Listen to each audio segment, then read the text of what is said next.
Your mom, dad, sister, brother, uncle, cousin, son, daughter, if you got them, if they are not on board, if they cannot see the vision and they are trying to discourage you off the path that you're on to go where you want to go, then nothing like stars from a paradise. Don't care cause there's magic in the air tonight. Pretty girl in my ear, she the rarest type. Heaven on earth is right here tonight. I'm in the dream state.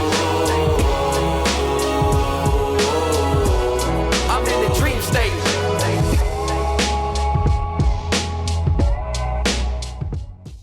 in all-time history, there is no other way. I'm going to tell you something right now. Today is just destiny. The day is October 5th. It's crazy because this is the first podcast, well, second really, but the first sit-down podcast we're shooting of the fall. Been doing some outside stuff that we're going to talk about on this episode. October 5th, 10-5. The guest that is here with me today, his number is 5. My number is 5. Together, we are the 10-5 collective. The date is 10-5. If you don't call that destiny, I don't know what you call it. Sam Johnson, how we doing? We are back, baby. You're back, man. I'm happy to be here again. This is third appearance. Yep. Third appearance on the Reddcast. First person to do it. We have had, let's see, I think you may be the only person to do 2 episodes as well at this point. Brant as well. No, Brant, yeah, because him and Tom just did one recently as well, where we did some vlog style stuff. We went on the boardwalk, we walked around, we went and got dinner over at the offshore. Shout out to them, took care of us, my buddy Spot. Absolutely amazing. But yeah, so first person to do 3 times. How's life been going? Same old, man.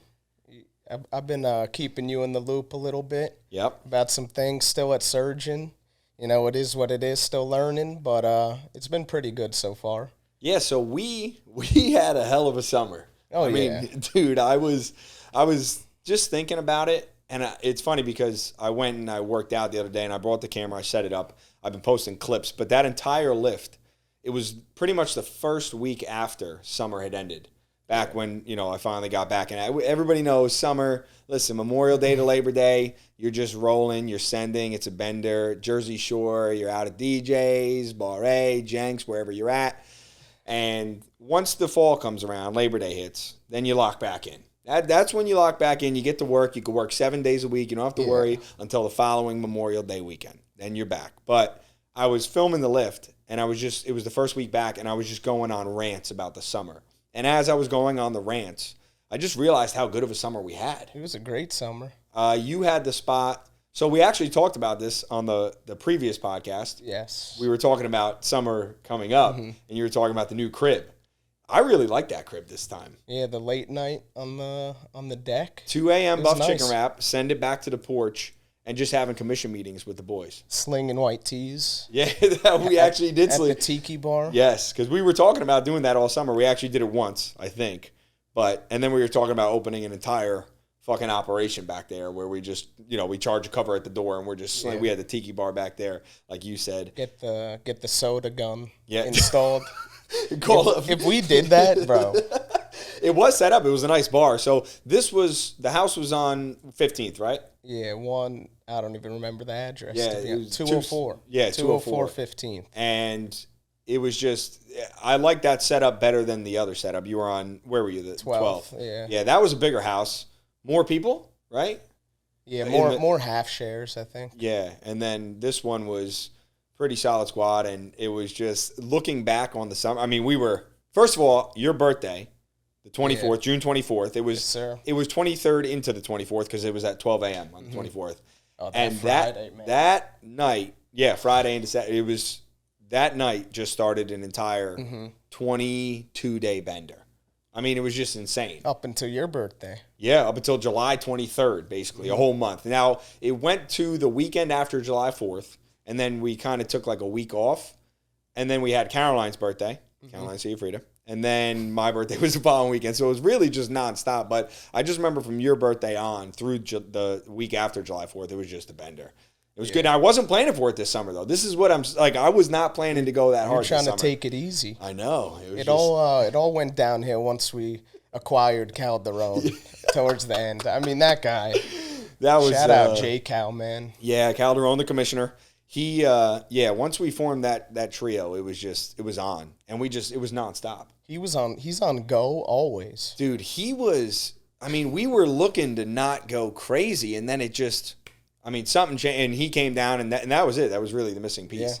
Because and you know what's so funny is the whole time we're like, we're done. This is it right here. Like last weekend, whatever. Yeah. Come Thursday, Calderon sends the text in the group chat, and he's like, all right, boys, what's the plan for this weekend? I'm locked, and here we go. Friday, Saturday, Sunday. A couple good Sunday nights this summer. For sure. But you know what? This summer, it was interesting. I don't know if you noticed it, but because we always go to DJs, which is pretty much always packed. But I felt like this summer was a little bit more low-key in terms of overall at all the bars on every night. Because the past 2 summers, really that 2021 summer, every bar was packed every night. Yeah. Then it kind of went a little bit less the following summer, but still pretty electric everywhere, every night. And then this summer, it was like almost every spot had one really good night, and then it was kind of spread out the rest of the week. Yeah, I agree. But we never really... How many times we go to Jenks? I probably went there like 3 times, maybe. Over the bridge is tough, 3-4 dude. times. It's tough to go over the bridge, you know? Uber in 25 minutes. It's just, I could walk 3 blocks. Yeah. And see Pringle. Yeah, Pringle. Jack Slingle, the GOAT, dude. Pringle. Still rolling. And we got to talk about how they opened up his window bar this year. Yeah. So what people don't know is 2019 was an absolutely electric summer. Every Thursday, Sunday religiously, and then Friday and Saturday night lights.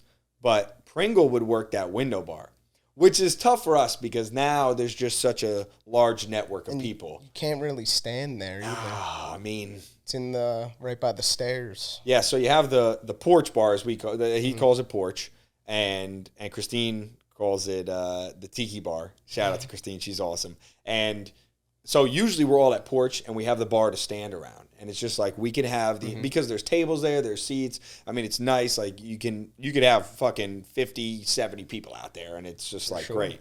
But then he went to the window bar, which is the one going towards the back against the wall. And man, that was tough.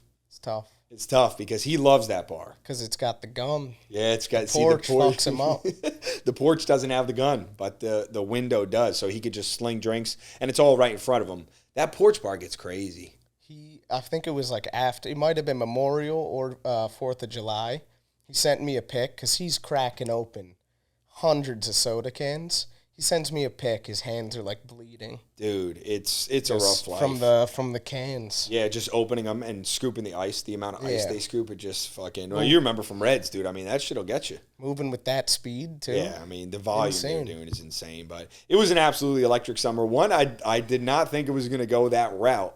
But from your birthday on, it was just crazy. It was good. We let it fly, and we had a good time. So I'm happy with the way it went. And honestly, just the commission meetings late night back at the crib, a lot of fun. Shit. Yeah, the boys were all there and fucking. And also the girls that live in front of you, a bunch of the Rutgers girls. Shout out to them. They and some other non-Rutgers girls, but I know them from Rutgers. They were right in front, so it was good having them there too. Because they would come back and we'd see them obviously at DJs. That was their spot. So it was just a good dynamic going on the entire summer. I really enjoyed it. I don't know if it was after your birthday, but we walked out of Jay's. I think I was with you, and we're like, we're fucking done. I can't do it anymore. We were holding the buffalo chicken wraps, walking back to the crib. Yeah, I can't do it. Oh man, it was tough. And then, but we stuck it out. I went to LA in August, which is another thing we'll have to talk about on this podcast.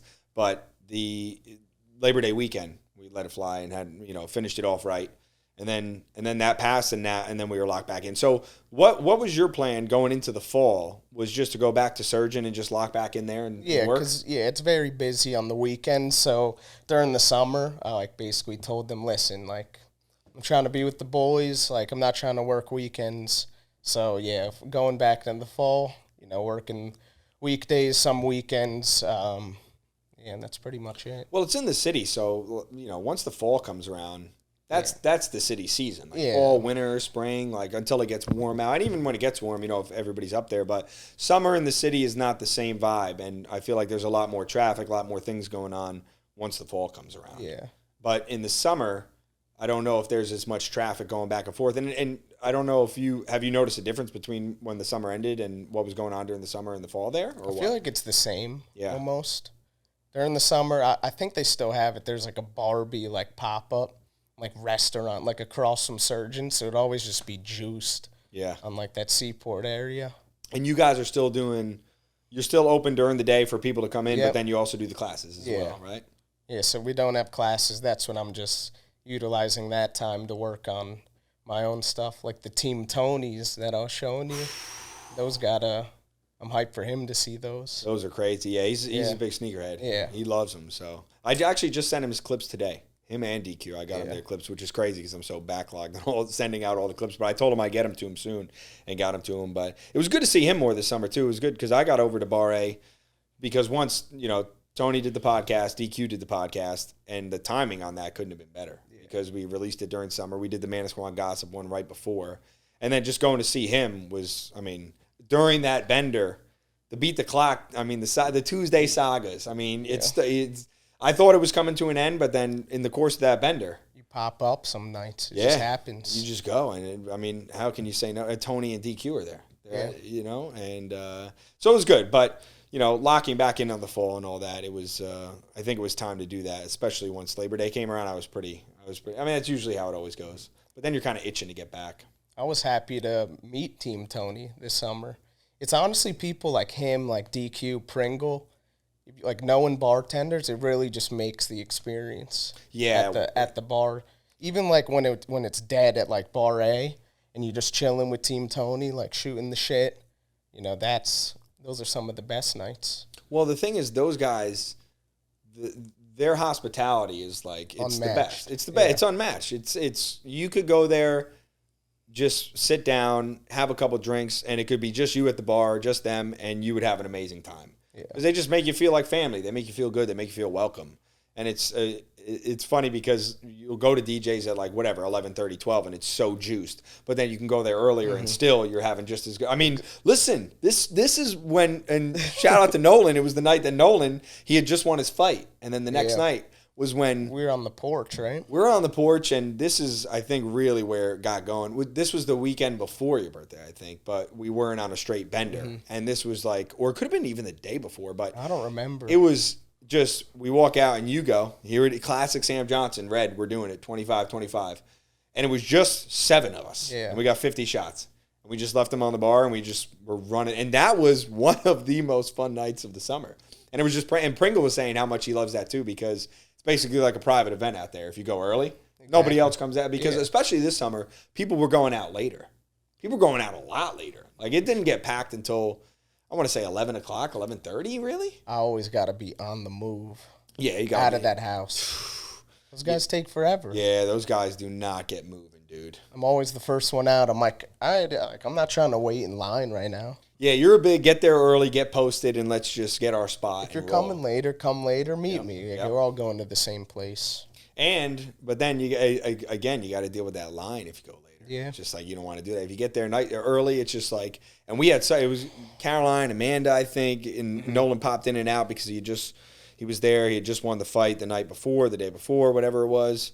And we were just rolling and having a good time. It was just our squad. And I said that on the podcast with Nolan, which will have aired before this one.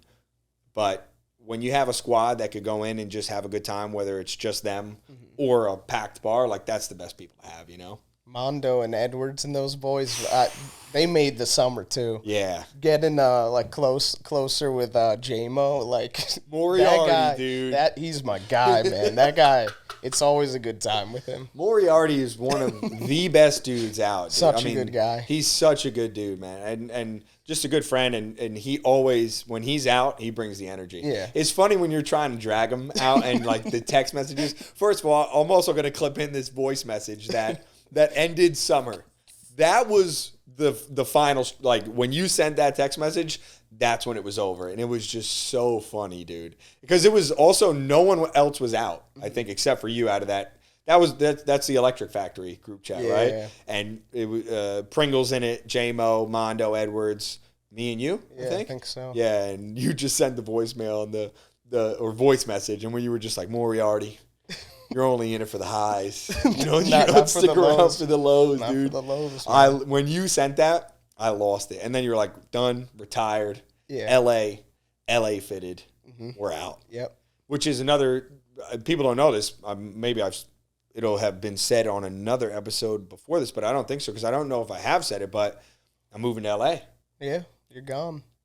November 24th is the plan. Excited? Day after Thanksgiving. Very excited.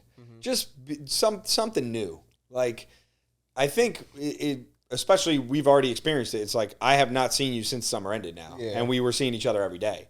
But going out to Venice Beach is where that's where I'm gonna be. I'm gonna be staying with moving in with Will Raver, my good friend, and that's gonna be an interesting dynamic to be living with him. Corey knows. I mean, the way we go back and forth, but I think it'll just be cool to be out. Have you ever been to LA? No, never. Yeah, so when I was out there in the summer, I went out for his 30th birthday, and it was cool to just be out there. He lives right by like all the famous spots like Muscle Beach and the Venice basketball courts. Everything's right there. But I just think it'd be cool to get out there and experience something new for at least a couple months because I know his lease goes until like March or April. So go for a couple months, experience it, and then see where I'm at. But I think just being out there in August, it was cool to experience it. But just doing, like, I did 2 podcasts with 2 big people, Krista Youngs and Il Nicky. 2 big musicians, absolutely amazing. And being able to do the podcast with them, kind of experience that with people who have had kind of, I want to say, like a larger scale success, I would say. And, just experience the way, like, it just went so smooth. It was so enjoyable. And I was like, you know what? Why don't I come out here and see if I can continue building a network like that and continue having guests on that have had more success in this space than I have? Because I'm pretty, talk about Reds, we conquered it all. We did it all. Yeah, I mean, that was it. And now it's done. So it's like, this is the new chapter. And trying to move forward in that, I just think that's like the move. It'll give you a new perspective on everything, life, building your brand, just meeting new people, like, just not, when you're interacting with the same people every day. I mean, of course, it's a good thing, but you need to experience more. There's so much more that, life has to offer. 100%. I've always been like I've always wanted to, like, experience life somewhere else, or, like, backpack it somewhere. But something about that kind of scares me. Like, if you pick up, like, I've always said, like, I'm going to move to Florida.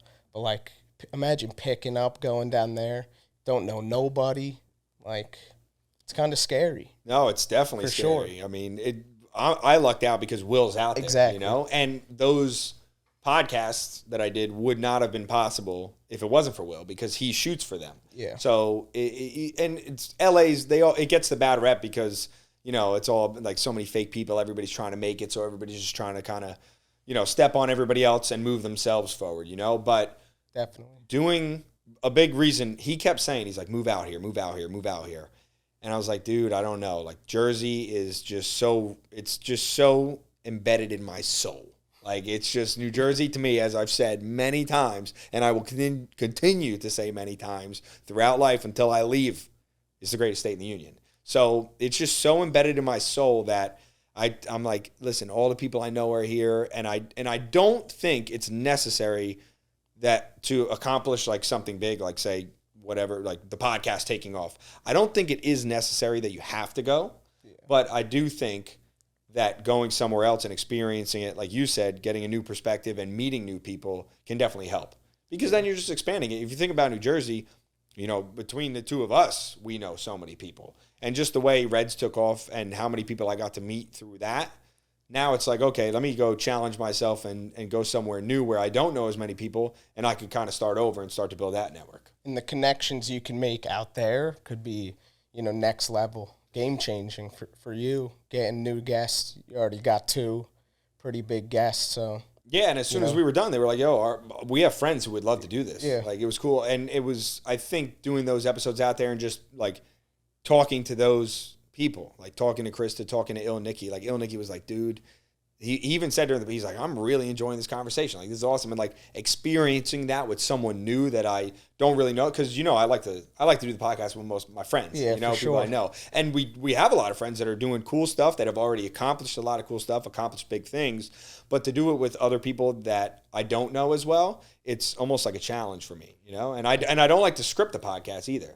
So I don't really like to write anything down. I like to kind of just go off the top. And so doing it with them, I felt like it went well. And I was like, I got a taste of it. And I was like, I'm going to go out there and I'm going to see what I could do. And if it doesn't work out, just come back home. Yeah.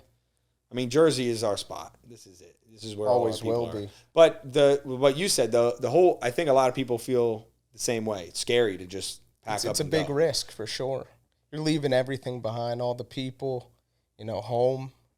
Yeah, it's like definitely difficult. The network is, especially doing like just talking about the podcast, just people I could call and get on the podcast. Just it's infinite possibilities out there. It's gonna be more of a grind. It's gonna be I'm gonna have to find people and Will's gonna have to get his shit together because I thought when we were out there we did the cordless, which I don't know if people can see, but we got them mic'd up now for when we get to a segment that they're not even expecting, but. We did it with the cordless mics, and it sounded pretty good, but these, luckily, are the new ones, and they sound really good, but there's nothing like doing it with this real microphone. It sounds great, You gotta take a risk sometimes, though. Like, for me, like, doing the shoe shit, like, I was telling Corey before, like, there's days, like, I feel like I've just been in, like, a rut recently, but I was telling him, like, I'll wake up one day and be like, what the fuck am I doing? Like, I should, go corporate, or, like, just do something, that's normal, run-of-the-mill kind of job. But then there's the next day I'll wake up and be like, no, this is fucking awesome. But I guess my mindset is like, I'd rather do this now. If it doesn't work out, at least I tried. I don't want to look back. That would be a big regret if I look back and was like, damn, I was pretty good at that. Like, I should have kept going.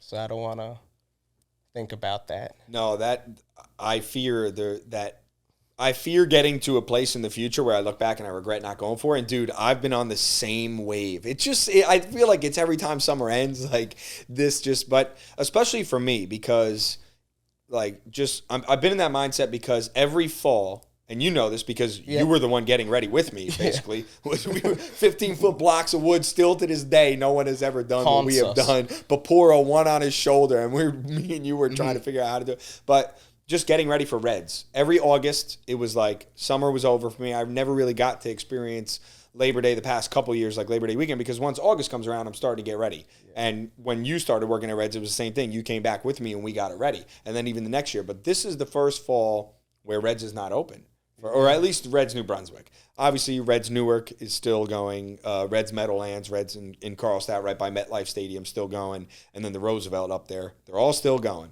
But for me, I'm taking a step back from that, and I'm going after something new. And it's just you're constantly thinking and running back and forth about all these options and, like, like, if I am doing it right or not. Like, am I supposed to be doing this? Like, should I be doing this? Yeah, every day it's like a multiple thought switch-ups. It's just, like, it's tough doing something. I was telling Corey, too, when you're doing something unorthodox, it's just... Sometimes you just fear that it's not the right path. It's just so hard because, there's so many people that are, especially my age right now, even though I'm 24, but, like, getting married, having kids, doing the thing. And the thing is that doesn't really, I don't look at other people and think like, oh man, like they're all doing this. Should I be doing that? That's not what I'm thinking about. I'm just thinking about, like, you think whether or not it is going to work, and you think about how much work you're putting into what you're doing, and then you think about, like, okay, well, you could just go the safe route or go back. Like, I could just go back to Reds, work with my family. I've already seen, baby, go back to PayPal, fraud operations.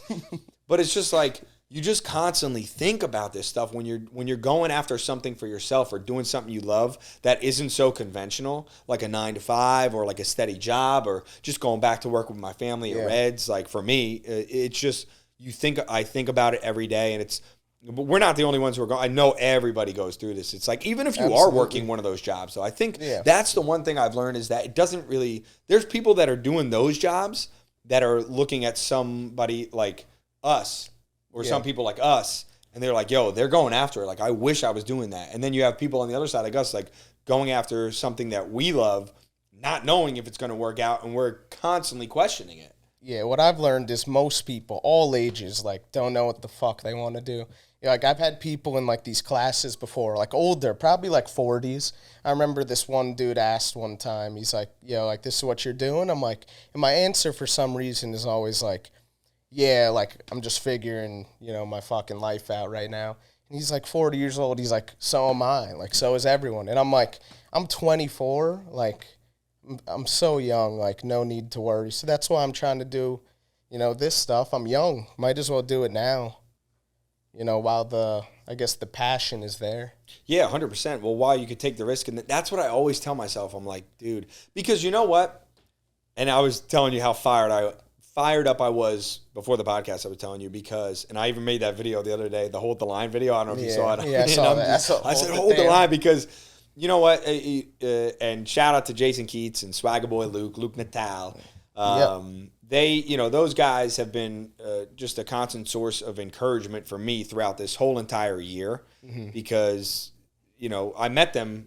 I pretty much connected with Keats right at the beginning of the year and then Luke as well. And then you got to become friends with them throughout the summer as well. It's just like the energy. But, we run ideas back and forth between each other. And the other day I was just not feeling great, feeling down about stuff. I just had gotten some discouraging words from someone. And I was just not like, oh, you can't do it. You're not able to do it like this and that. But just like words that you don't want to hear when you're trying to go after something. Absolutely. And it just like, I was kind of down and I'm so happy that I'm able to really 99% of the time block all that out and continue forward. But when it's someone like who's close to you and you hear words of discouragement that maybe they not even really meant it that way, but you hear that, it still puts you down. And like, I can only imagine people who can't really push forward because me, I'm always like, fuck them. Like eventually I come around, I'm like, I don't care. I'm like, fuck them. I'm going to keep doing this. But I had just been down. And Keats posted something about Kobe Bryant and his mentality, and he was saying, I never let anybody tell me that I couldn't do it or I was not capable of doing it. And I hit him up about it, and then me, him, and Luke just started going off in the chat. And the first thing Keats said was, hold the line, all caps. And I was like, dude, hold the fucking line. Do not let them push back. And it's true, though. It doesn't matter because I am 100% locked in on doing this for the time being. You still, no matter what, even when you're 100% committed and you're going for it, which I am, you still question it every day. I still question it every day because it's like you wake up in the middle of the night, you're thinking about this shit, and I know other people are going through the same thing. Yeah, I mean, I struggled with that, like people close to me, like telling me discouraging words. I mean, this was starting at like a young age. My family, they always wanted the best for me, like cousins and aunts and stuff. When I transferred high schools, like got shit for it, going private to public. And then when I transferred out of Towson to go to Middlesex, like they kind of made me feel like I wasn't doing the right thing. So I'd base my decisions based off of how it would make them feel. But I think after I left Towson, it was kind of like the last straw. I was like, listen, like I'll do whatever the fuck I want. Like it's my life. If you don't like it, like fuck them. Like it is what it is. Yeah, it don't matter who it is. I'm going to say it right now. Yeah. Your best friend you grew up with since whatever, second grade with kindergarten, your mom, dad, sister, brother, uncle, cousin, son, daughter, if you got them, if they are not on board, if they cannot see the vision and they are trying to discourage you off the path that you're on to go where you want to go, then fuck them. That's what I'll say every time because, dude, it pisses. And you cannot live trying to please others and live in the light of which they think is success or they think is good because ultimately, at the end of the day, when you get older, you're going to look back and have regret and you're also going to resent whoever it is. Absolutely. It doesn't matter. And again, it might not even be your family. It might just be friends that like, when a lot of people start something new, I'm fortunate that like, I have the friends that I have like you and Brant and all these people that are close to me, even my friends from home that I grew up with, Jimmy, everybody's been so supportive, but you always come across the people that are just like, what are you doing? And it's tough. And I think there's a lot of people out there that when they hear that, it really puts them down and it can really hinder you from trying to move forward on it. Cause you will question it. I mean, the other day I was just laying down and I was like, damn, like, what am I doing? Like, and then I was just like, you know what? I fucking snapped out of it. I got up and I just started editing footage, editing clips. And I was like, fuck this. I was like, I'm going to keep going forward. Yeah. Even when people be like, yeah, like, what do you do? It's like, I work at shoe surgeon. Like I custom my shoes, blah, blah, blah. If they don't know what it is, they're kind of just like, oh, that's cool. And it makes you feel like you're not doing something, you know, that's worth anything. Yeah, like you're not being productive at all. They're like, they don't know what they're like, oh, what the fuck is that? Yeah. Because it's not a normal job. You know what? I noticed that so much with like older people. Like when you talk to them about like even the podcast, the questions they ask are so irrelevant to like what you want to be hearing. Like, oh, well, are you making money? Like, how's it going? Like, and it's just like, dude, I mean, these are not the questions. I think also too, you got to kind of see it from the perspective of whoever you're talking to, because a lot of people may not have seen, you know, the opportunities that we see are out there now. You know, for us, everything's on the internet. You can make a career out of anything. You know, you can go after what you want. But it's still surprising to me how many people, and it may just be what they want, but how many people aren't going after like things that they're passionate about. I like asking people that question. Like I'll always be like, I'll ask them what they do. They'll tell me whatever like 9 to 5 they're doing, and I'll be like, if you could do anything, like what would you do? And it's always a different answer. And I'm just like, why aren't you doing it? You know, whether it's money or whatever it is, it's probably the risk they're afraid to take.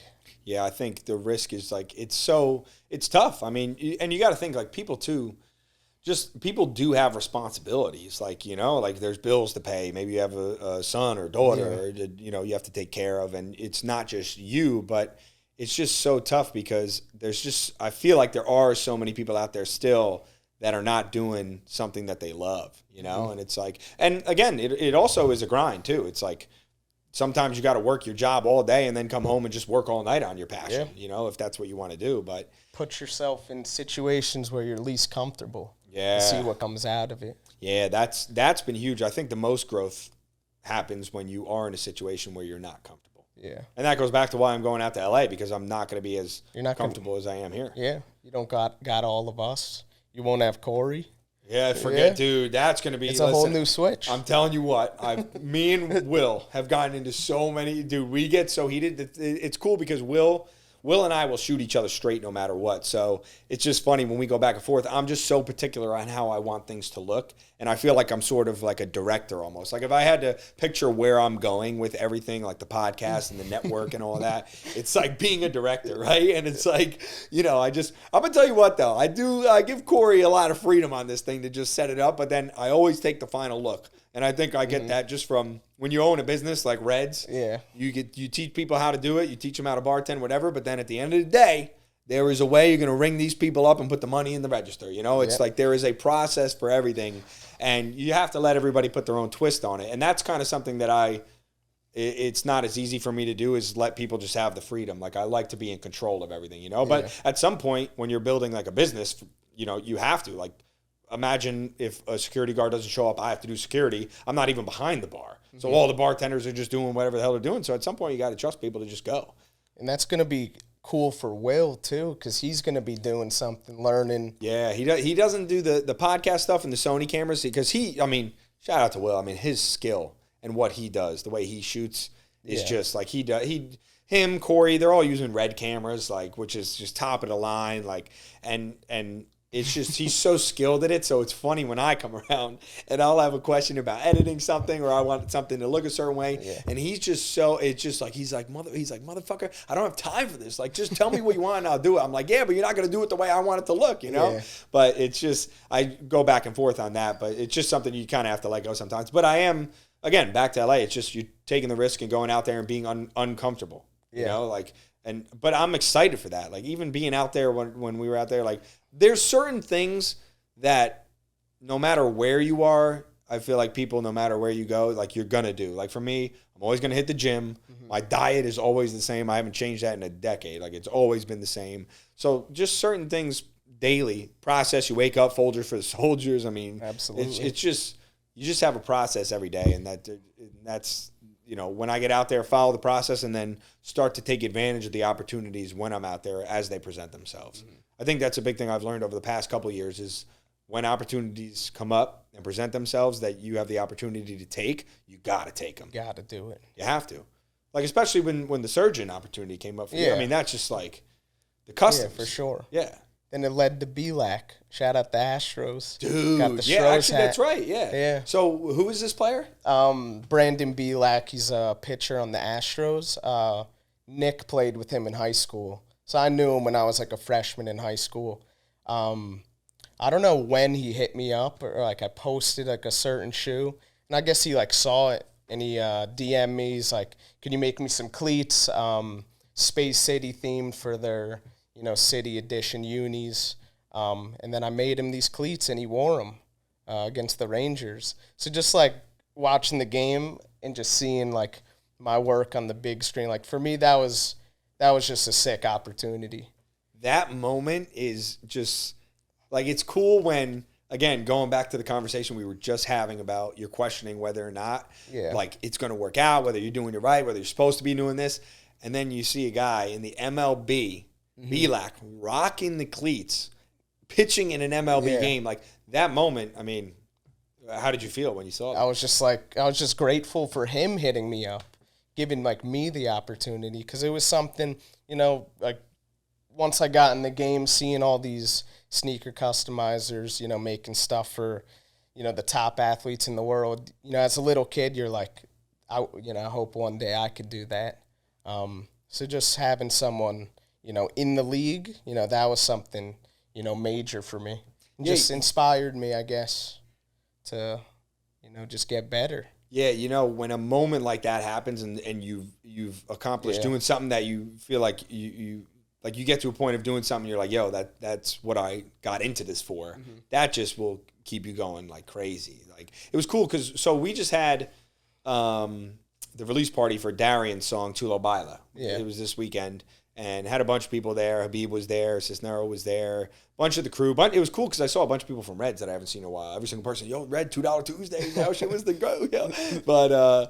But Darian, his dad was saying it, his dad was there and his mom was there and his family, like Habib's family. It was cool. It was a good vibe because everybody was vibing to the music, but it also was like close friends, close family of them. And his dad said it in a clip. I actually clipped it up and it was like, he's always had the passion and I'm happy that it finally, worked out for him. And they got this opportunity because his song Tulo Baila, it's signed to Blondish's label. Blondish is a major DJ and her label Abracadabra, they signed it. So it's like when something like that happens and you could see it, and it's just cool. Even like when you said like he hit you up, like when you get that DM or that text or that like whatever it was, like it brings life into you. Yeah, because people were like, "Did you reach out to him?" Which is like probably what I should have done, years ago. But no, I just woke up one day. I'm like, "Holy shit!" Like he hit me up, even though I've known him, but he hit me up and. I think that was some of my best work too. And I made crazy. sure I was like, these got to be, perfect. Yeah, when you sent me the screenshot of them on the TV, I was like, let's fucking go, dude. And dude, they're so clean, dude. That might have been after I made my first like handmade. Yeah, so this is another thing. So previously on the past two podcasts, I think you had just started making you hadn't I hadn't done anything yet. I don't with think. actual like from scratch. Yeah. Because you had just been doing like custom artwork on it. Like paint. Yeah, pretty much just paint. So Shoe Surgeon, what they got famous for was Dominic. He goes by the Shoe Surgeon. He, learned how to make Nikes, Jordans, pretty much any shoe from scratch. So you pick out your leathers, exotic materials, python, ostrich, whatever it is, he's done it all and he makes some crazy stuff. But that's pretty much what they got their, fame for. So they teach these classes how to, hand make Jordans and Dunks from scratch. That's what we teach in New York. So after the first class that I got to be a part of, it just being in that environment, it just inspired me. I was like, I got to give this a shot. So then I did make my first handmade shoe, probably like halfway through a second pair. But then I kind of just got discouraged because it's something that I don't think I'll be, as good at that I am at this. And I feel like it would just take a lot of damn time to be perfect in how I would want it to be. To get it surgeon level, it would take a lot of damn time. And it's expensive to do it too. So you think the artwork on the shoe itself, the custom artwork, is your specialty? Yeah, and I think it's just an easier market to infiltrate. Everyone I've talked to, that does hand make sneakers, you have to like minimum sell these shoes if you're making them for like 1,000. So I mean that's a tough market. Who's buying shoes for 1,000? And if you are, every stitch has got to be perfect. That's just how it's going to have to be.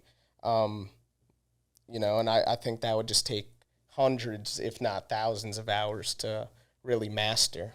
Now you have done it though. You've done from start to finish, put together. From start to finish, yeah. And how much? So that process. Yeah. How long could it take? So the class we teach it over 4 days.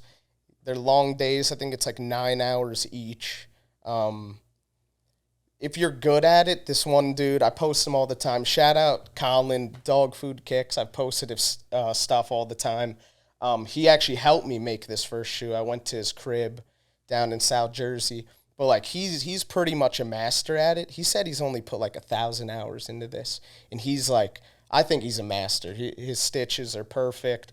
The shoes he makes are absolutely fire. But he could probably make a shoe in 4 hours, which is less time than me making, the shoes that we'll show later. Yeah, I think maybe we should do the reveal, eh? Yeah, I think it might be time. Yeah, so just a little background on this. So we keep pointing to him like we keep, and people don't know what this is, but it's not a table. So I've never seen what is under this right now, but these are customs that Sam made for me. So the first pair I had for Reds in 2021.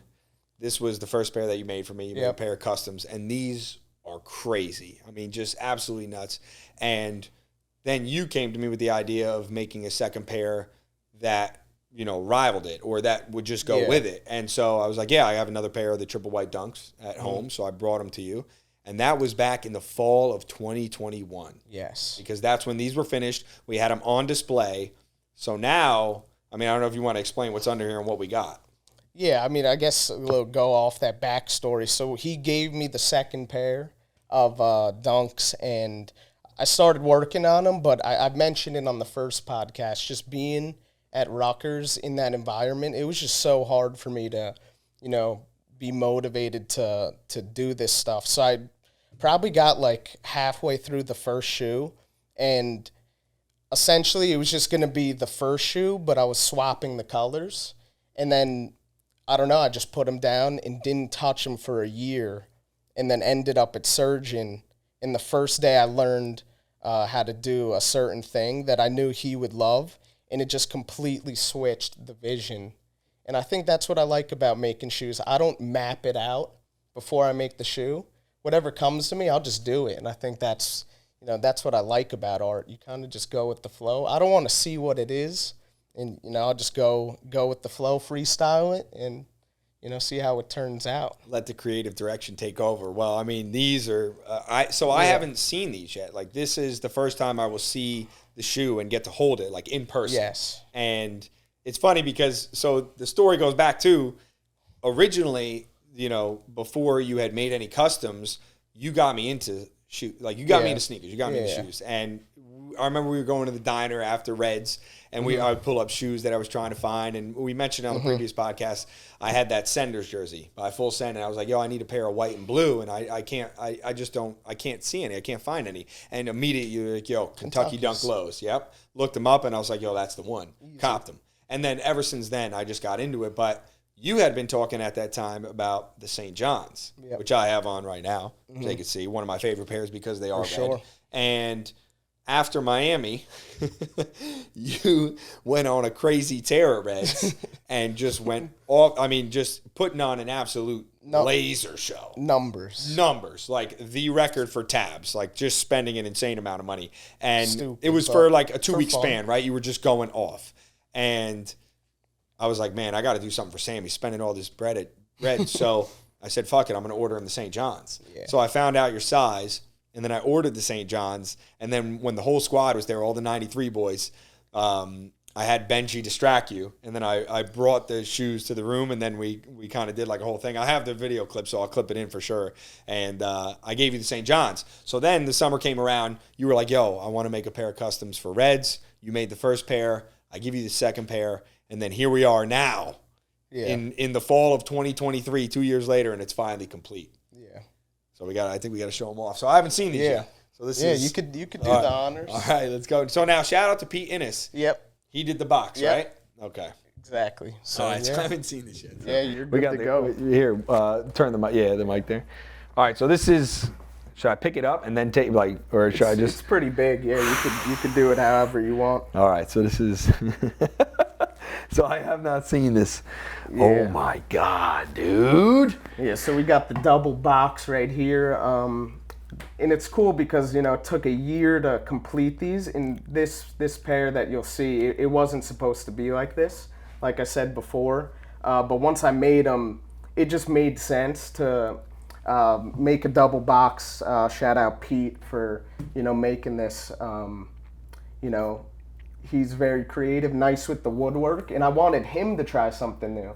So I thought that was cool for him. He appreciated doing it. But I guess the idea came about Jordan back in the day. They used to drop like Jordan packs. So it'd be 2 shoes in one. And I always loved that. It's just a nice little detail, to showcase the sneakers. But Pete made this. We got maple on top, I believe. Maple drawers. He's got the stained oak. And then I think the sides, he said, reclaimed black walnut. God damn, so dude. He went all out. And yeah, if you're ready, you could. So should we grab? So where's the new pair? The new pair is in the bottom. Yeah. So I guess we'll show. If you want to show off the first. Yeah. This is crazy. So this became the Reds past and present pack. Yes. So the first pair, which is right here. I mean, these are just crazy. And these were literally just at Reds for an entire year. Behind the bar. If you went to Reds during that year, 2021 fall. 2022 spring, you saw those behind the bar. Yeah, they were hanging on the. Yep. I bought the displays. Yep. So these are.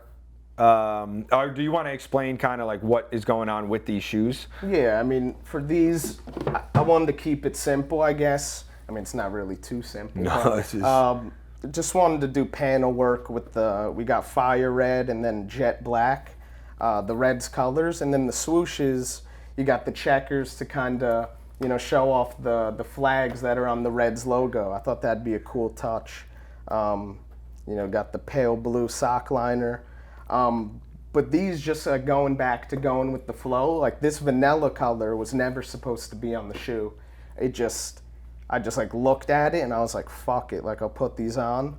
And then, ended up making the laces that color. And then once I made them, that's when I was like, what did I say? I was like, this shows the nostalgia. Yeah, of Reds. and the history. The history. Yeah, that's what it was. Because Red, and you were talking about my grandpa, the original Red. He bought that spot from my grandma's father in the 70s, and then it just ever since then, they made it Reds in 2002, but it's just since the 70s he's had it. So the vanilla, and it's crazy because, like you said, that was the last thing that went onto the shoe. Like it was supposed to be white on white, and then you put the vanilla finish to it. And I remember you were talking about how when Talon saw it, he was just like, yo, that made the shoe. And then I remember when I opened the box for the first time and I saw these, I was like, yo, this is crazy.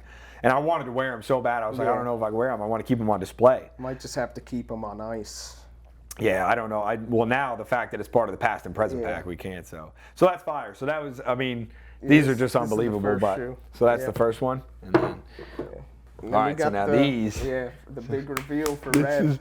This is. So I haven't seen these yet in person, but I know they're gonna be crazy. Yeah. Dude, come on now, dude. Got the Reds off-white, the present. Dude, these are fucking sane. Yeah, those are one of my favorites for sure. These are fucking crazy, dude. Yeah. It was just fitting, at the end of the first podcast, I'm like, what's your next cop? You were like, lot ones. So I know you were always a big fan of the off-white dunks. And when I learned how to do that, I thought it would have just been perfect to make your own version. And this is more of a modern look, so that's why you got the past and present. Dude, these are insane. Yeah. Appreciate you. These are crazy, dude.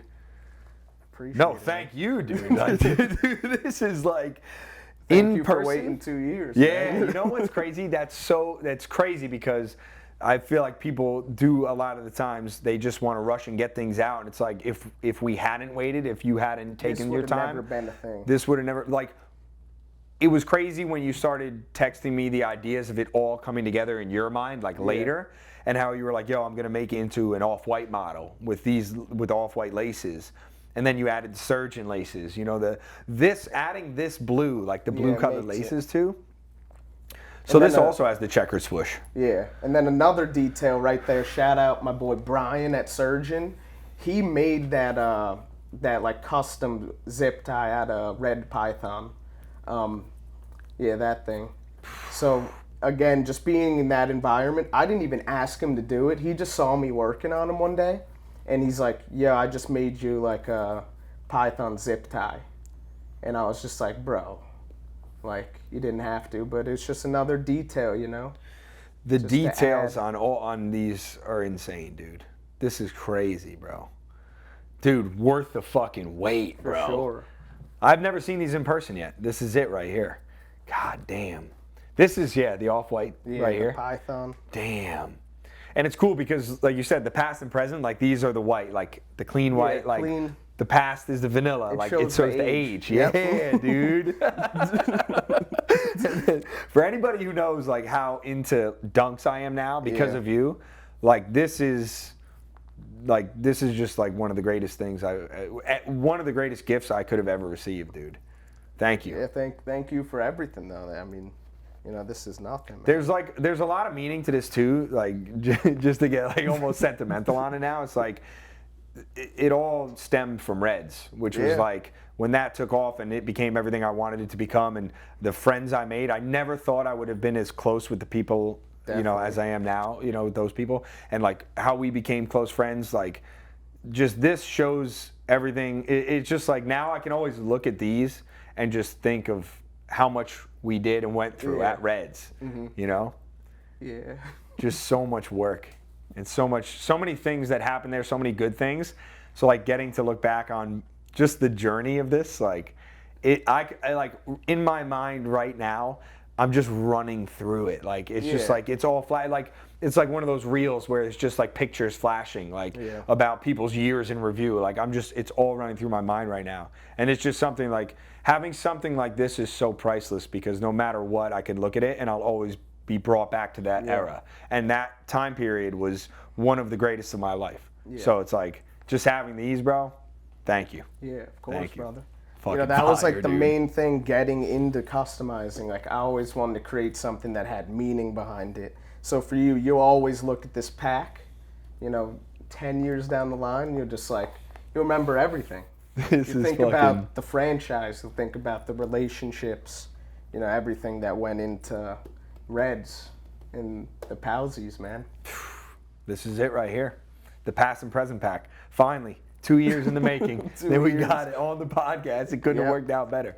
Let's fucking go. Yes, sir. That's all time.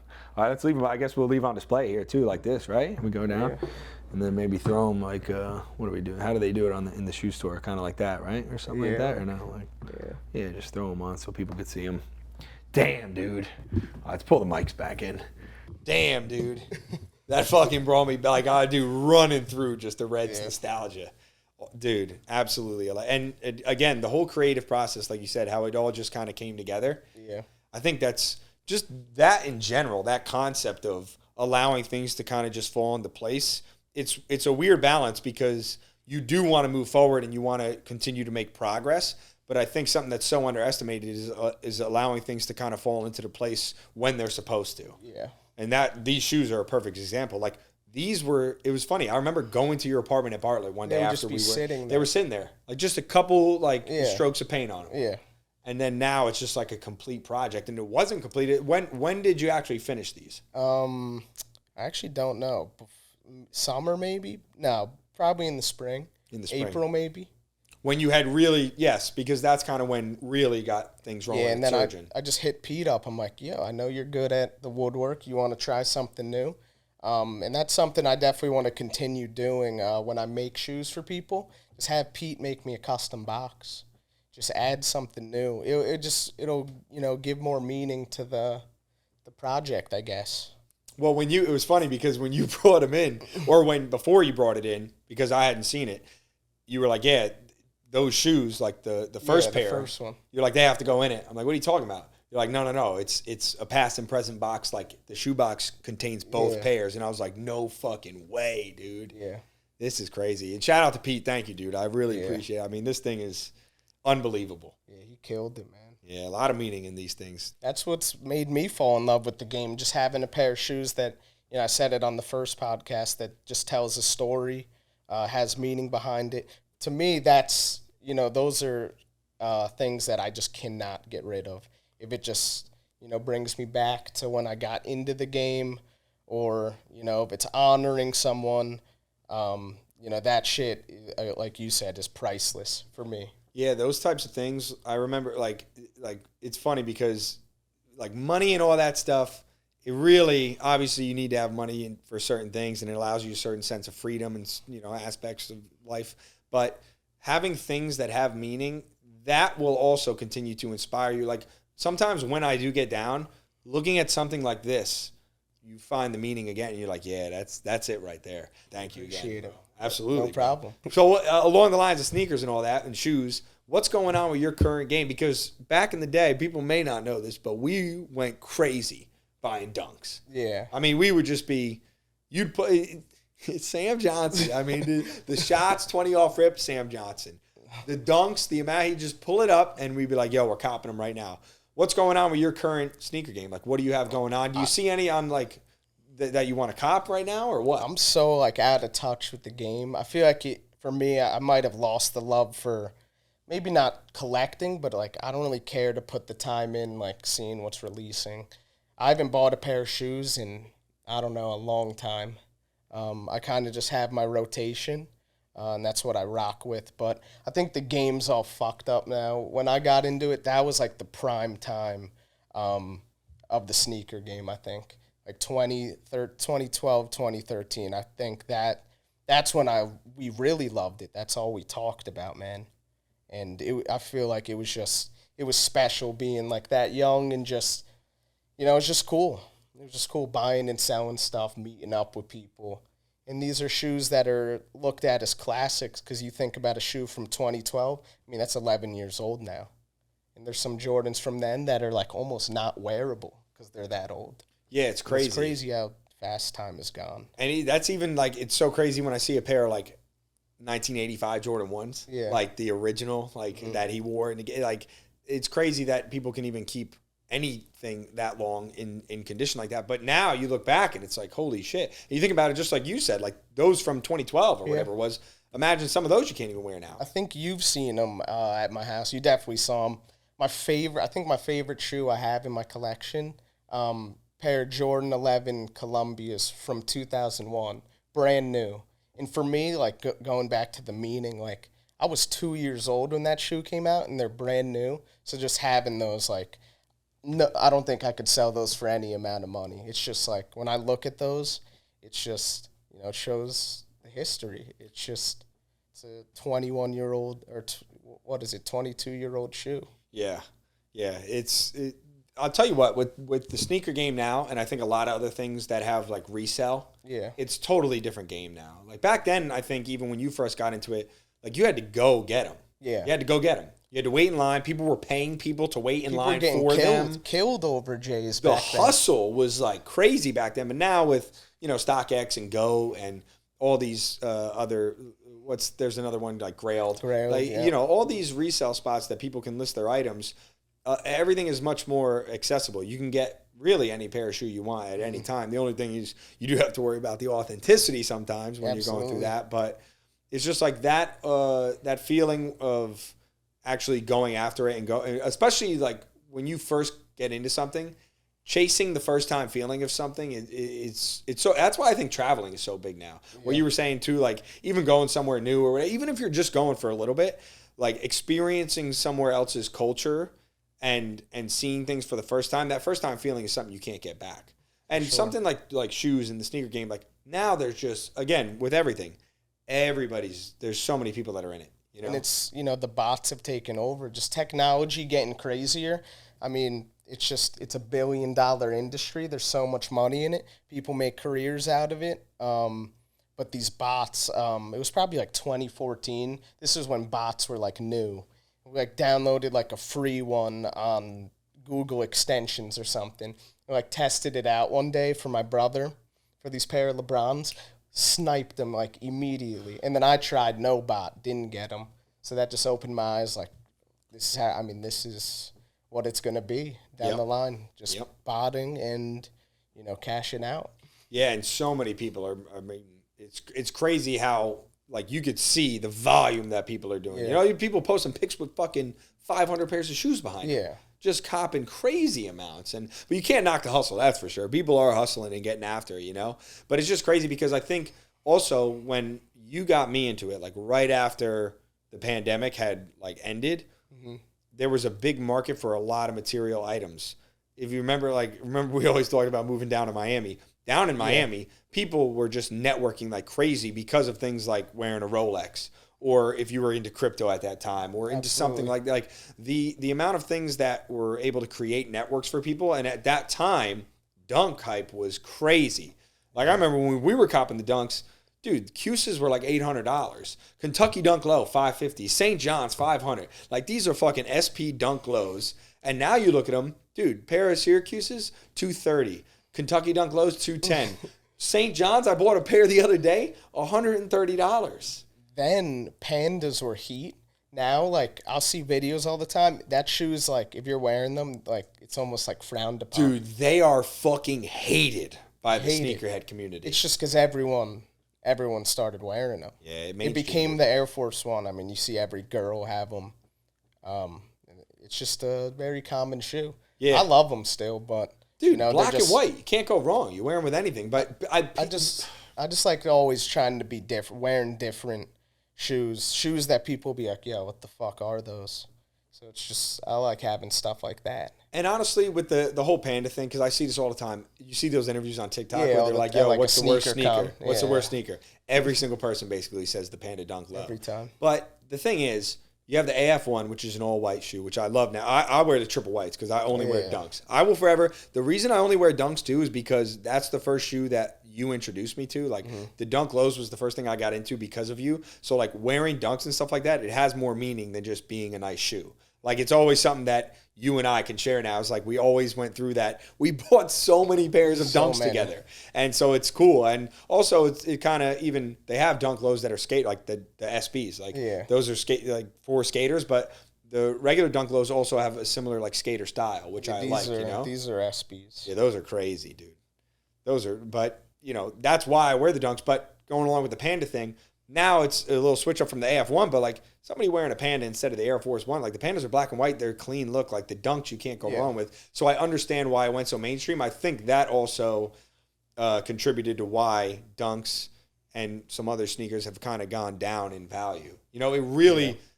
when the Pandas took off, obviously when that style, when a certain style of something takes off, similar styles and similar things like that also take off. And so when the Pandas were crazy, I mean, you used to buy Pandas, in a shop you could buy them for $400. Now you get them for $120, like $140. Like Cool Kicks, you always see Rami the Icon. Shout out to him. He's like, people bring him in. He's like, bro, we buy them new for like $80 to $100 now. So they sell them for $120 to $140. Back then, you would buy them for $350, $400.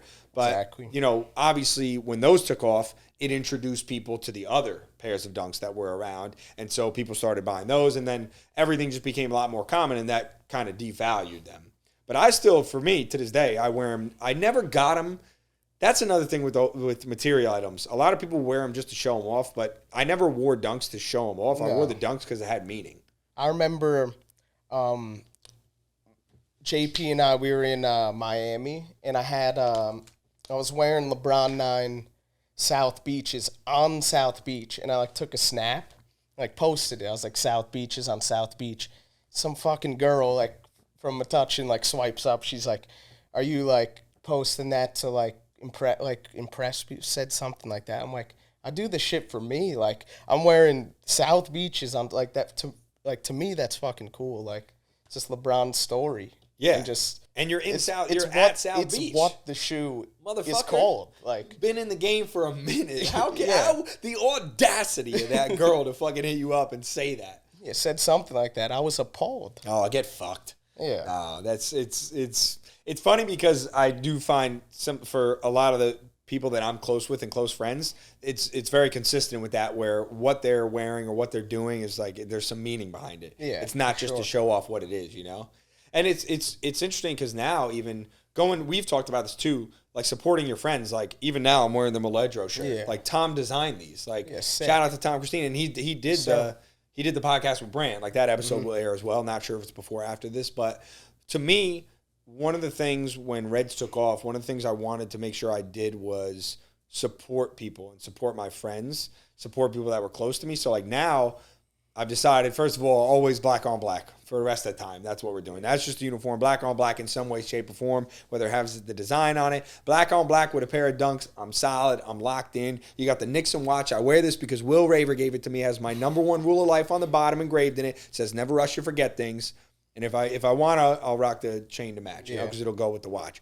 But what I'm wearing, it all has meaning. Like I've been trying to just wear any black T-shirt of something my friends have made, like this, like for instance, the merch, or shout out to my guy Choi from Rutgers, one of the best creatives out there, and he has a company called Eye for Eye, and he dropped merch, and it was a black tee, it had the platinum lettering. I was like, dude, I'm copping this. Like, I like to support my friends, and I think, you know, wearing something like that, it has so much more meaning. Absolutely. And it's like, you could still like, this shirt is gas, bro. No, I love those. You walk around in New York City with this, like they were saying, they walk around and people are like, yo, what is that? Especially in the spot like New York City. I mean, that's fashion. That's the spot, you know? You walk around with something like this. But I just think that's cool is when you're able to, you know, rock things that your friends have made and just support your friends in that way. I think that's huge. Yeah, that's why I wanted, you know, Pete to do this so he could be a part of it. Yes, including everybody that you know is like such a huge thing. I feel like, you know, our group of friends that we have, it's like, that's something they're always trying to do. And your squad specifically, we've talked about it before, but like even Brant with Maledro, you know, it's Brant, Benji, Knapp, Tom. Russo, Russo, Mosin. Like those are the people you want to do it with. Yeah, and also just creating something with your friends and your family or whoever it is and building something together with them. It was cool because same thing at Reds, like when it built, like it was cool to create it with people that were close to me. So at first when it took off, obviously I didn't really know anybody. And then I started to get to know people. I became close friends. And at that point, it still had not even taken off. Yeah. But then it started to build with all those people. And that to me was like the best feeling. Being able to build something with the people I care about, that's like the ultimate to me. That's like the ultimate form of success. If you could do that, build something successful with the people you care about most, that's like #1. You don't want to do it alone. No. You want the people you love right there with you, man. Yeah, what's the point of having all that stuff or having all that success and not having anybody to share it with? It's like that shit will come crashing down at one point. And it's like if you're not surrounded by the people that care about you and that you care about, it's tough. It's going to be tough. I think we're very similar in a way that I feel like we're so supportive of absolutely everybody. You know, even people I'm not close with. Like if I just hear them, you know, see them doing what they're doing, whatever it is, like, you know, I'm going to give them their flowers. You know, I can show them, you know, appreciation and, you know, respect for what they're doing. I think that's big just to keep them, you know, encouraged and just to make them feel like they're doing the right thing.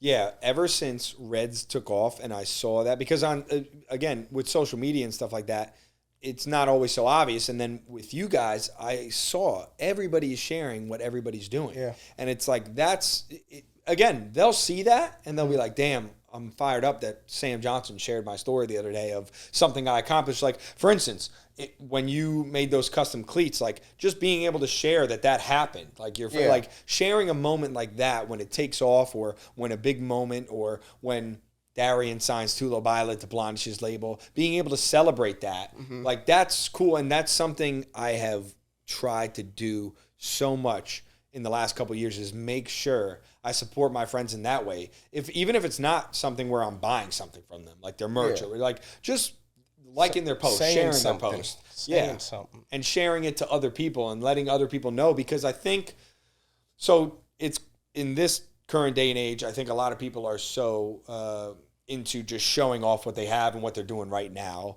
And then there's the other side of it where people are just like, yeah, I'm not really, I don't want all that attention. Like, it was cool that I accomplished it, but I think when you have moments like that, when a player in the MLB is wearing a pair of custom cleats that you made for him, I think it's so cool to show that off to people and be like, yo, like, because the thing is, no matter what, no one will ever see all the work that goes into it, regardless. Yeah. So, again, it goes back to that girl hits you up and like, why are you just trying to show this off? Like, no, like, I'm showing this off because I've been into sneakers forever. I've been into this game forever. And, like, now I'm in South Beach. Wearing the South Beach is, like, that is something that's so cool. And I think something I've learned, you know, my father is so just lock in, do the work, show up, and make it happen, right? Whatever you want, make it happen, right? And I'm so glad he's like that because that's so embedded in me now. Like, I have to work. I have to show up. And that's why I love doing all the editing for the podcast. Like, I don't mind showing up and doing the work. I'll fucking work 100, 150 hours a week. I'll put in the work. I'm not afraid to do that.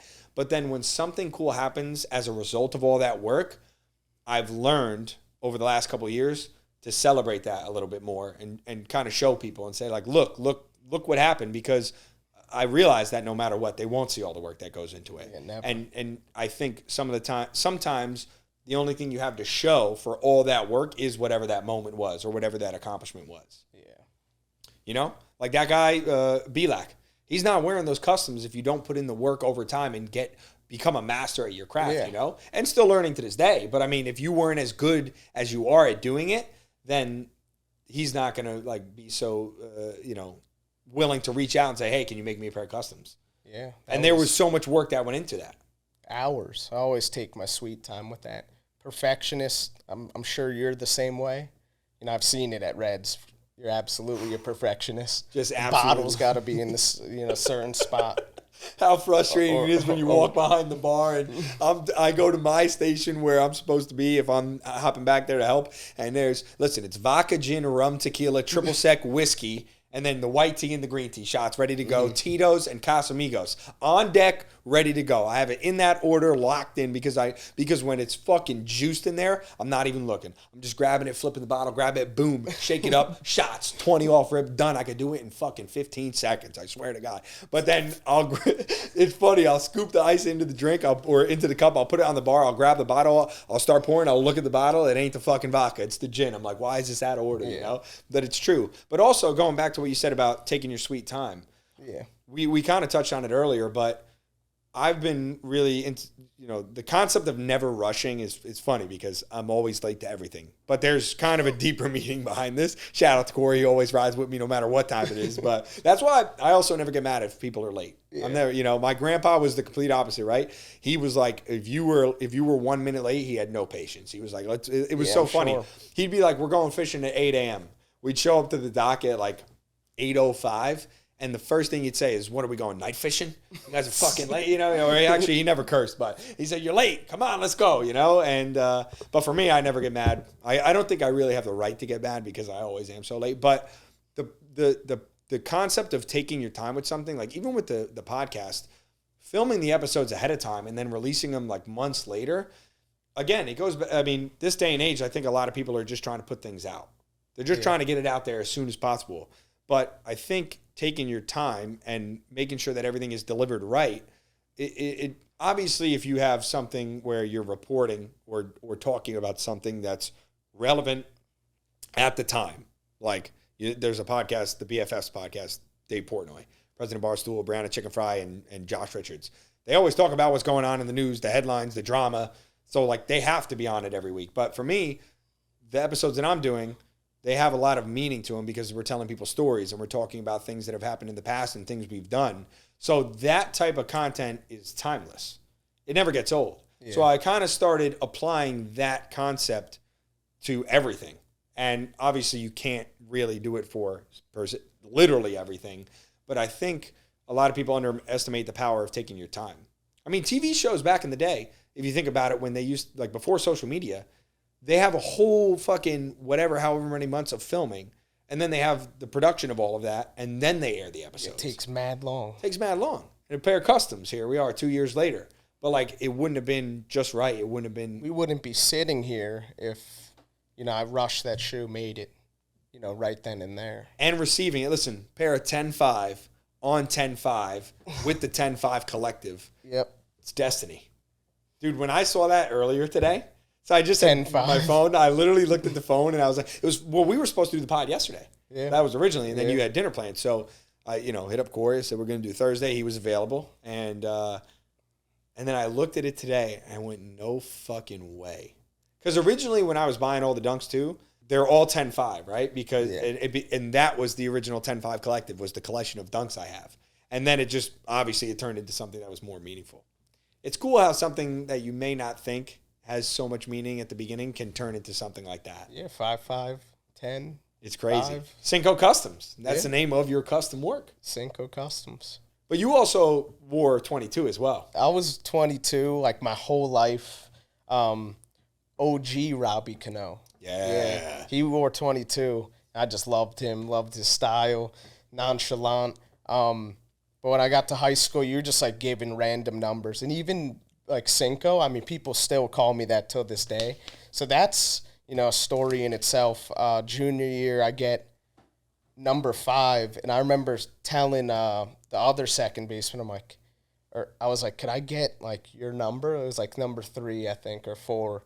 And he was just, we couldn't trade or something. So I was 5.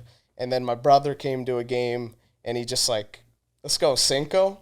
And then it just stuck. I mean, that's just what everyone called me. And then, now we have Cinco Customs. Yeah, the first time I heard someone call you Cinco was Stars. Yeah. Ryan at the crib, 2214 Allenwood, baby. Let's fucking go. And he was like, yo, Cinco. And that's, I mean, I had known that 5 was your number and you had the Cinco Customs, but that was the first time I heard it as like the nickname. People forget that Robinson Cano was 22. Yeah. I have I'll tell you what. I have this wood bat that it's an old SSK. So people don't know this. I mean, Robbie Cano rocked the SSK glove. And he also had the bat too. And there was an old SSK bat I had. And the model was RC22. It was like OG Cano. And I took that to all my independent tryouts. Like all my independent ball tryouts I went to. Man, I was fucking ripping it, dude. You think he may be the smoothest second baseman of all time. I think he's got to be. I don't know anyone else. The only one who comes to mind when I'm thinking about smoothness, like of that level. I was going to say Brandon Phillips, maybe. Yeah, Brandon Phillips is good. I don't know if he's as smooth as Robbie Cano. Not as smooth, no shot. Dropped some serious fucking bombs, though. Yeah. But Omar Vizquel. Yeah. His hands were different, dude. I think it was just the way Cano played, just like so slow, relaxed, like not rushing. And that's how I played, too. And, like, coaches fucking hated it. But that's just how I played. I mean, you're playing second. It's a short throw. I would field that ball, stare the runner down, like, take 2-3 shuffles, and then, like, basically underhand it. Yeah. Coaches hated it, but, like, that's how I fucking played. If you didn't like it, like, fucking sit me, dude. Yeah. Don't give a damn. Yeah, but the thing is you're making the plays, and you're fucking ripping gaps and, like, ripping doubles in the gap. Yeah. They're not sitting you. It's funny because Cano made it look so easy. And he just swing it, too. He'd fucking field it. He'd stand straight up, throw it underhand, blow a bubble with the fucking gum, dude. And it was just so effortless. And also his swing, though, too. Yeah. Everything about him was just style. I would say him and Griffey, top 2 swings of all time. Yeah, 100%. Just gotta be. The way they, and just so much power in their swings. I mean, Griffey, come on. If he didn't get hurt, he's the home run king, right? Yeah. 100%. He's like 6 something, I think. It's so funny because he always talks about how he's like a cheetah don't stretch before it chases its prey, does it? And he's like, I don't stretch, and fucking he ended up getting hurt a bunch. But, man, he's still 600-plus home runs, dude. You know what also, the whole Barry Bonds thing, speaking of home runs, it's crazy that they didn't put him in the Hall of Fame.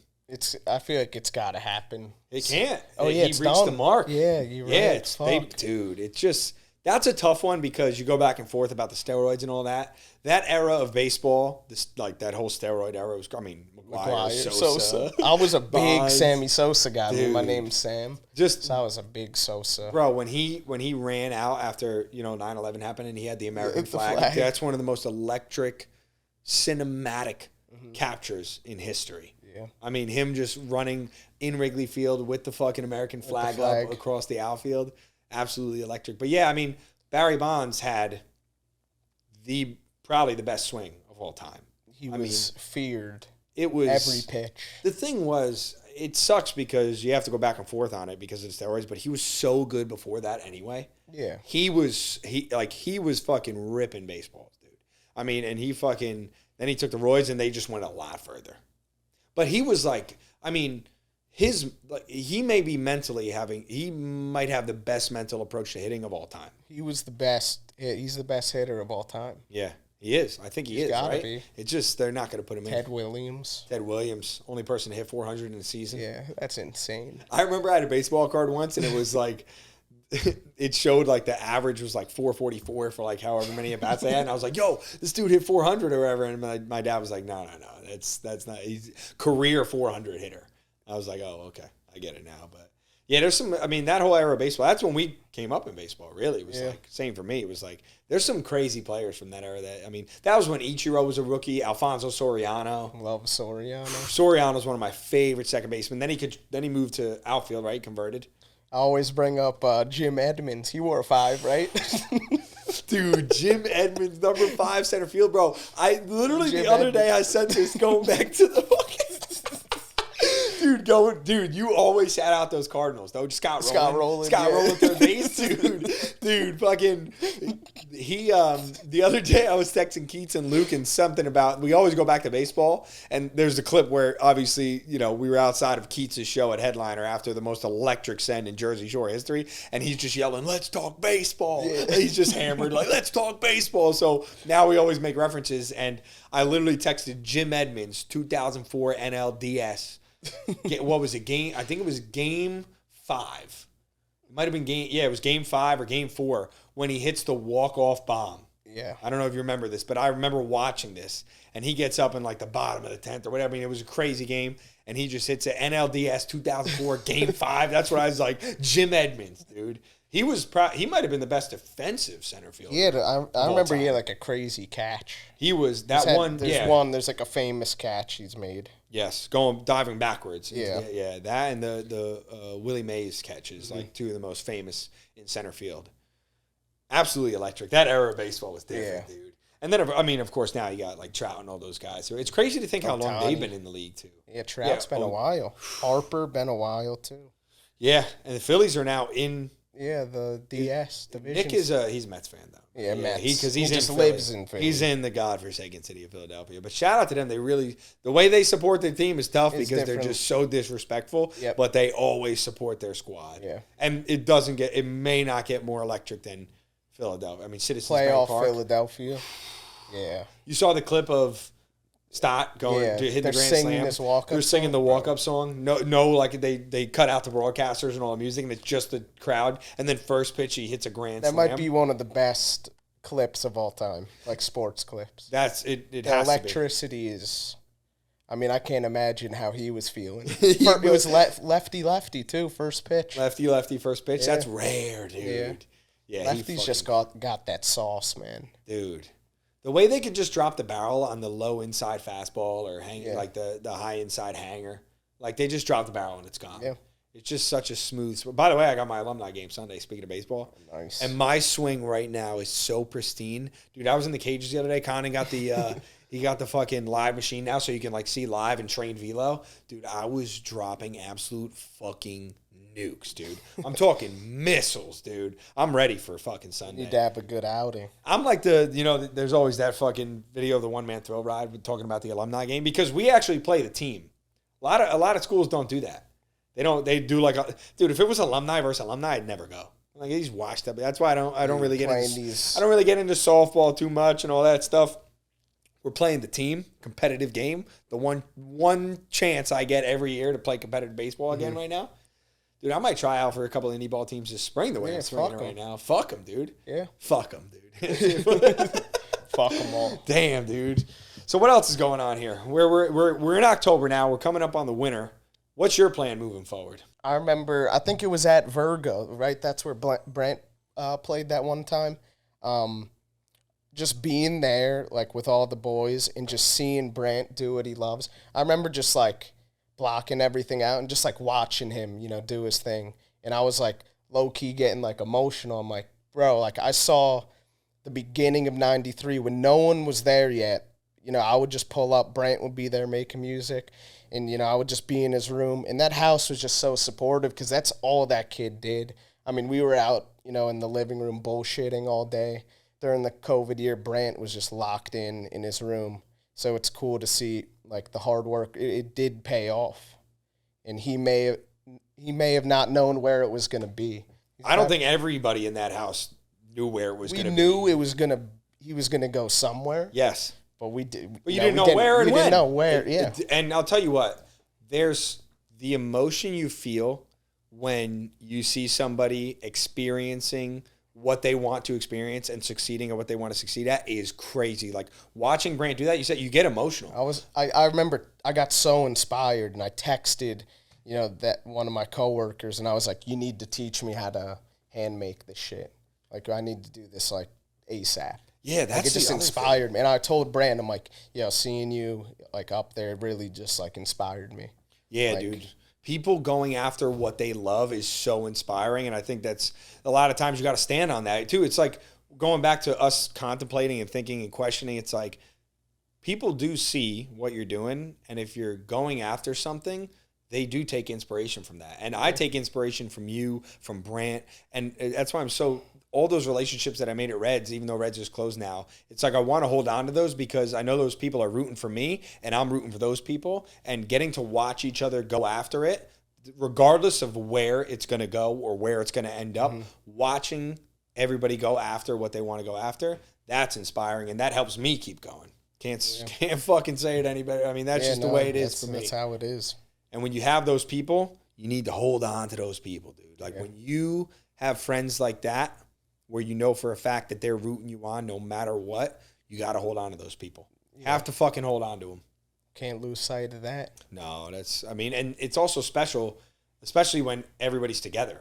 Like those shows in the city, when we all showed up. Dude, I mean, when the last time we were all together? We talked about that actually on the podcast. I remember I hadn't told Brant if I was making the second show or not, and I knocked on the door. I hear everybody in there. Brant opens the door. I'm like, "Yo, I heard we got a show tonight," and everyone was just like, "Yo, what's fucking Red?" Like, and it just the energy of everybody being together, and it was funny because even Fable, I remember talking about it on the podcast with them. That was when I was eating, and I hadn't seen everybody in so long. Fable was like, "Yo, Red, you're looking pretty fucking juiced right now." You're like, I was filling out the essentials tea. Now I'm starting to lean back down. But it's cool when you get to see people that you haven't seen in a while and then experience that, And that was even before we got to Virgo. I mean, then we got there and it was like he just went off, and he actually had a show this past weekend in the city. That's what I love about that group. It's just all love, and it's like we're so deep, so many people like connected. It's all love, like not a bad word said about anybody. It's just collective. If I don't see them, in months, it really doesn't matter. Well, you had that good clip from the last podcast when you were talking about how, those people that are that I was just referring to, you could go, months, year, whatever, without seeing them, and then you reconnect, and it's like you saw them yesterday. I remember in the summer, I texted, because I wouldn't see the Metuchen boys, like Deli and Cassani, JP, Whaley, like all those guys, because, I was down the shore. They weren't really coming down, but I texted them one day. I was just like, I feel like I haven't been, a great friend recently. Like, it's all love. We're just, all doing different shit. And everyone that responded was like, bro, like, what the fuck are you saying? Like, you're good, bro. I'm like, nah, bro. Like, I should definitely, like, want to see you make a better effort to, hang out. But, people got their own shit going on, and I think they understand that very well. So it's not really an issue. Especially where you guys are now, like just the age where everybody's at and just graduated college like not too long ago, and everybody is trying to figure it out. And like you said, I think no matter what age you are, I think a lot of people are still just trying to figure it out. Like it's so crazy that the cycle of life, like you'll meet somebody who is almost in the same position as you that, like you said, 40, 50. And it's that I started as I got older to meet more people that were older than me that were still trying to figure it out. And then I realized, I was like, yo, everybody is just trying to figure it out. And that's why it's cool to just like go after something, but then also try to put into that also helped me learn perspective in terms of seeing where people, you might not know where somebody's at in life. That really opened my eyes to that too, is like talking to somebody, and then, it's funny because I think people are quick to judge. And then you hear somebody say something, you're like, what the fuck are they talking about? And then you kind of take a step back and you're like, wait a second, they might be going through something, they might have gone through something, but whatever their experiences are up to that point, that's what affected them. And like, I try to just put that in perspective now, and realizing that people are still to this day, no matter what age they are, figuring it out. That helped me a lot in that aspect. Yeah, I mean, I never try to feel like you're the same way too. Just never trying to judge people, just trying to just show love. That's all it is. Life is short. That's always been my mindset. Life is short. I'll show you love now. You never know what could happen. So that's just how I try to carry myself. Everyone goes through shit, and most people keep it, suppressed. So you just gotta, no need for hate in this world, to be honest. Yeah, some people are too negative, and those are the people you're not going to surround yourself with. Life is short, so while you're here, you got to show love to the people that you care about. Yeah. 100%. While you got the chance. Support them, celebrate the moments of those little victories, celebrate those, Absolutely. And then keep working towards everything else, because, again, it's just a nonstop journey. So no matter what, I feel like all of us just going to keep working. But when you get those little victories, it's cool to celebrate them, because you never know what could happen. Mm-hmm. And I think I'm so fortunate and I'm so thankful that I got to meet you, and then all the people that are associated with you and your friends, because I feel like the majority of them are like that. And it's cool, because that kind of energy is the energy you want to be around and go forward with. Yeah. It's all fucking day, dude. Let's fucking all go. fucking day. All right, so are you going out a lot now, or is that kind of done till summer? I've been keeping it easy, bulking here and there. I'm actually going on Sunday. Sunday fun day? Yeah, Sunday Wicked. That's, you know what? With James and Skaggs. Yo, shout out to Skaggs, bro. Skaggs, the fucking dude. He brought me to the Jets game, dude. Yeah, fucking Skaggs is the fucking boy, and that's my brother, man. He is. I'll tell you what. He's always supporting the fucking podcast, liking the clips, dude. Yeah, I see. I watch you fucking like. And he's always on it, dude. Shout out to Skaggs. I love Skaggs, bro. He's funny, dude. When you go out with him, it's bro, always a good time. I'm always laughing, dude. Yeah, you guys went, and one of the guys you went with, Devils player. Yeah, he was. Yeah, so Adam's family friend, I guess, knew the hockey Tyler Toffoli and his wife, so we were just chilling with them.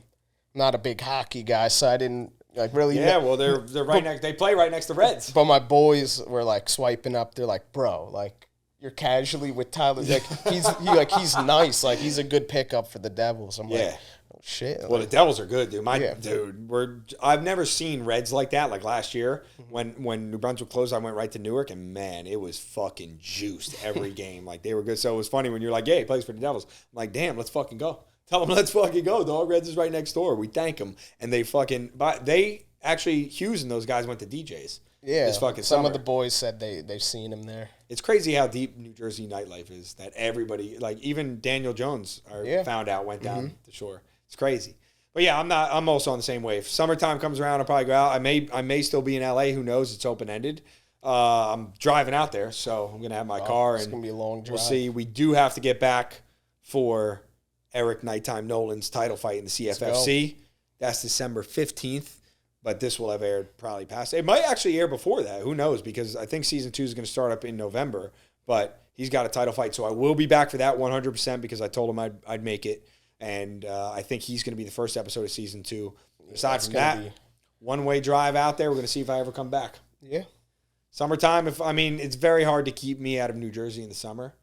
But we'll see. Maybe something... something big will happen out there. Yeah. I'm excited. It's just, again. Just go with the flow every day. Whatever happens. And, shit will just fall into place. Yeah. That's always, it always will work out. 100%. All fucking time. Well, dude, this was an awesome podcast. Dude, we hit some fucking serious topics. Yeah. We're fucking talking baseball. We got the customs finally. Again, dude, thank you for these. These are unreal, anytime, man. Unreal. So... All right, well, we'll have to stay in touch as time goes on. I'll probably see you again before I go to LA. Sure. And then if not, we'll definitely, hopefully we can link up for that fight. Hopefully you can make it for the Nolan fight. And we'll go from there. But either way, we'll be in touch and we'll be staying on what each other's doing. So, dope. Yeah. All right. Appreciate you having me on. Oh, dude, third time. Yeah. Waiting for the fourth, baby. Cleanup time next, baby. 10-5 on 10-5, the 10-5 collective, all fucking time. We're out. Let's go.